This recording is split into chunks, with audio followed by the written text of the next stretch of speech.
প্রিয় শ্রোতা মণ্ডলী, ক্ষুধামন্দা কাকে বলে? ঠিক মতন ক্ষুধা লাগে না, একবার খাইলে সারা দিন আর খাওয়ার কথা মনে আসে না, মুখে রুচি নাই, খাবার সামনে আসলে বিরক্ত লাগে, পেটের মধ্যে ভুটভাট ফুটপাট করে, পেট ভার হয়ে থাকে। কেউ যদি বলে খাবার খাও, তাহলে মেজাজ গরম হয়ে যায়। পাচনতন্ত্র দুর্বল, নানাবিধ কারণে ক্ষুধা লাগে না, মুখে রুচি থাকে না, খাইতে ইচ্ছা হয় না।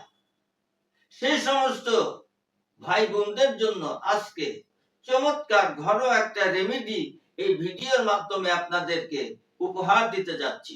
সুতরাং ফার্স্ট টু লাস্ট দেখুন এবং ভালো লাগলে আমার চ্যানেল সাবস্ক্রাইব করে এবং শেয়ারের মাধ্যমে সকলকে দেখার সুযোগ করে দিন।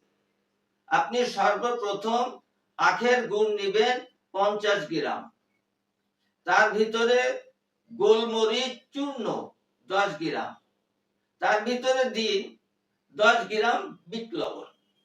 এই সুন্দর করে তিনটা আইটেমকে ভালো করে মিশিয়ে 6টা বড়ি বা লাড্ডু বানান। মাত্র 6টা বানাবে। 6টা লাড্ডু বানিয়েছেন। এখন সকালে নাস্তা খাইলেন, 2টা বড়ি খেয়ে নিন।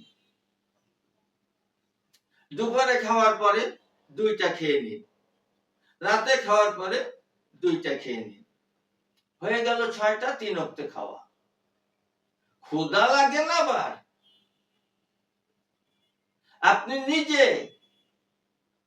চেয়ে চেয়ে প্লেট ভরে খাইতে বাধ্য হবেন। প্রাকৃতিক ভেষজ। সুতরাং অহেতুক সময় নষ্ট না করে যে কোনো জটিল এবং কঠিন রোগের পরামর্শের জন্য ফ্রিতে আমার সাথে যোগাযোগ করুন। আমি সদা আপনাদের প্রশ্নের উত্তর দেওয়ার জন্য প্রস্তুত রয়েছি, ইনশাআল্লাহ। যে কোনো রোগের জন্য আয়ুর্বেদিক এবং অর্গানিক ও আসল গাছ লতাপাতার ওষুধ পাচ্ছেন আমাদের কাছে। সুস্থ থাকতে আজই অর্ডার করুন কিংবা পরামর্শের জন্য হুজুরের সঙ্গে যোগাযোগ করুন নিচে দেওয়া নাম্বারে।